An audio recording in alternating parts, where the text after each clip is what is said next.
Sampah elektronikmu bukan sampah sembarangan, dan bila dikelola dengan baik, bisa jadi emas. Iya, beneran emas. Konsep ini disebut urban mining, yaitu menambang logam berharga dari produk buatan manusia di perkotaan, bukan lagi dari gunung atau sungai. Gokilnya, konsentrasi emas di e-waste ternyata jauh lebih tinggi daripada di tambang konvensional.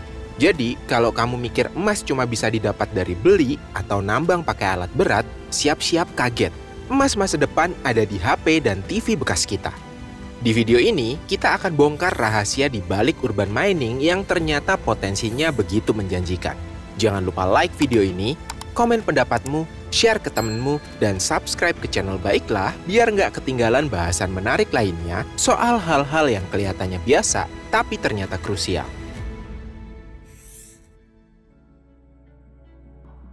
Fakta pertama yang harus kamu tahu, emas pada perangkat elektronik itu bukan cuma hiasan, tapi komponen vital. Emas digunakan di konektor, motherboard, RAM, dan prosesor karena dua alasan utama. Sifatnya sebagai konduktor sangat baik atau menyalurkan listrik hampir tanpa hambatan dan ketahanan tinggi terhadap korosi atau oksidasi. Coba bayangin, untuk mendapatkan 1 gram emas, penambang konvensional harus menggali dan memproses sekitar 2 ton biji emas mentah. Sekarang kita bandingkan dengan e-waste. Fakta mencengangkannya, 1 ton circuit board atau papan sirkuit diperkirakan mengandung emas 40 hingga 800 kali lebih banyak dibandingkan 1 ton biji emas alami. Selain emas, e-waste juga kaya akan perak, tembaga, dan elemen langka lainnya atau rare earth elements. Direktur Jenderal Pengendalian Pencemaran dan Kerusakan Lingkungan, Kementerian Lingkungan Hidup dan Kehutanan atau KLHK, M.R. Karliansyah mengatakan, komponen yang ada di televisi, telepon genggam, kulkas, dan pendingin ruangan seharusnya bisa diolah kembali menjadi emas atau perak, sehingga memiliki nilai tambah. Selama ini, menurut Karliansyah, limbah tersebut dibuang. Padahal 1 ton limbah peralatan telekomunikasi bisa menghasilkan 1,44 kg emas dan perak. Sedangkan hampir 50% dari total penduduk Indonesia, sebanyak 250 juta, diperkirakan memiliki ponsel lebih dari 1 unit. Dengan asumsi itu, seharusnya pengelolaan limbah elektronik bisa menarik minat investor. Konsep urban mining ini muncul sebagai jawaban atas 2 masalah besar, yaitu kelangkaan sumber daya alam primer dan menumpuknya sampah beracun di perkotaan. Jadi, apa sih urban mining itu?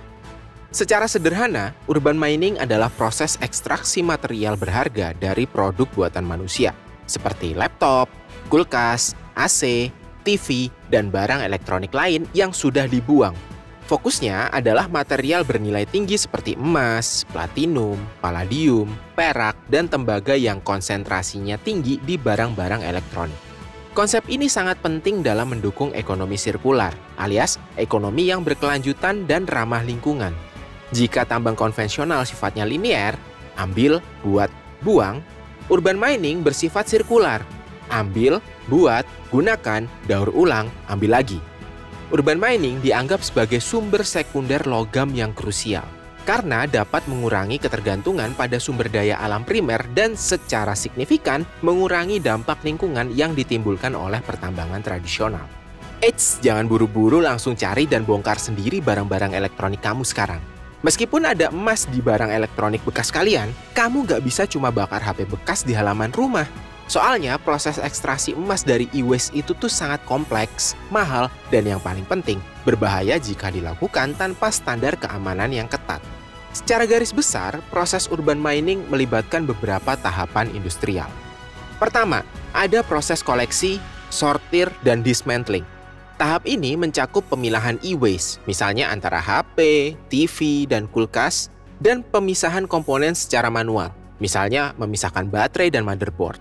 Tahap kedua adalah shredding dan crushing, yakni penghancuran material untuk mempermudah pemulihan. Tahap ketiga adalah recovery atau ekstraksi logam. Nah, tahap inilah yang memerlukan teknologi tinggi.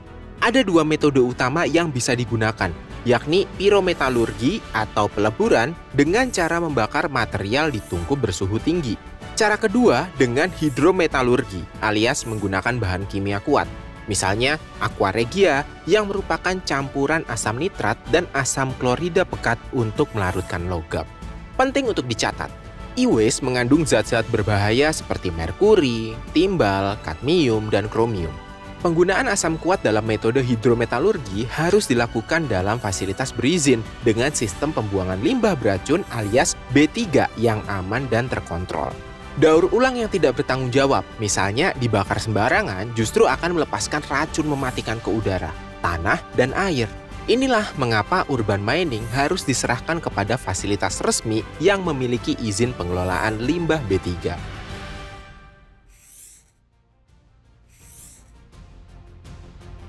Melakukan urban mining adalah kebijakan win-win solution yang memberikan manfaat ganda, baik untuk kantong negara maupun untuk keberlangsungan lingkungan hidup.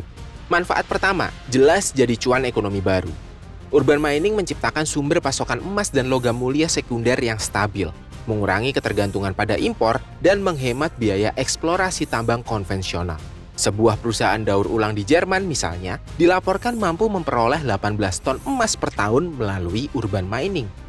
Manfaat kedua adalah efisiensi energi. Studi menunjukkan bahwa memproduksi tembaga sekunder atau hasil daur ulang menghasilkan sekitar 60-70% lebih sedikit emisi karbon dioksida dibandingkan produksi tembaga primer dari hasil tambang. Artinya, urban mining jauh lebih ramah iklim. Manfaat ketiga adalah mengurangi kebutuhan untuk menggali tambang baru yang seringkali merusak hutan, tanah, dan ekosistem. Dengan potensi ekonomi yang sangat besar, jika dikelola dengan baik, urban mining seharusnya menjadi prioritas nasional. Meskipun potensi cuan dan manfaat lingkungannya sangat besar, Indonesia menghadapi tantangan berat. Sebab, Indonesia adalah kontributor e-waste terbesar di Asia Tenggara dengan jumlah sekitar 2 juta ton pada tahun 2021. Itu menurut data dari KLHK. Dari jumlah itu, Pulau Jawa menyumbang lebih dari separuhnya, tepatnya di angka 56%. Ironisnya, dari jumlah tersebut, tingkat daur ulang formal kita masih sangat rendah. Sebagian besar e-waste masih tersimpan di rumah, dibuang ke tempat pembuangan akhir atau TPA bercampur sampah biasa, atau diolah secara informal oleh pengepul. Oke, kita sekarang udah sampai di akhir pembahasan. Kesimpulan utamanya jelas, emas bukan cuma bisa ditambang dari gunung, tapi juga dari HP dan laptop bekas kita. Kandungan emas di e-waste jauh lebih tinggi daripada biji tambang alami. Melalui konsep urban mining, kita bisa menciptakan sumber daya ekonomi baru sekaligus menjadi pahlawan lingkungan. Kita menyelamatkan bumi dari timbal dan merkuri sambil mengurangi emisi karbon. Gokil banget kan? Namun proses ini nggak bisa sembarangan. Karena melibatkan bahan beracun, urban mining adalah pekerjaan spesialis yang harus dilakukan di fasilitas berizin resmi, bukan proyek ngasal di rumah. Sebagai konsumen modern, kita punya peran besar.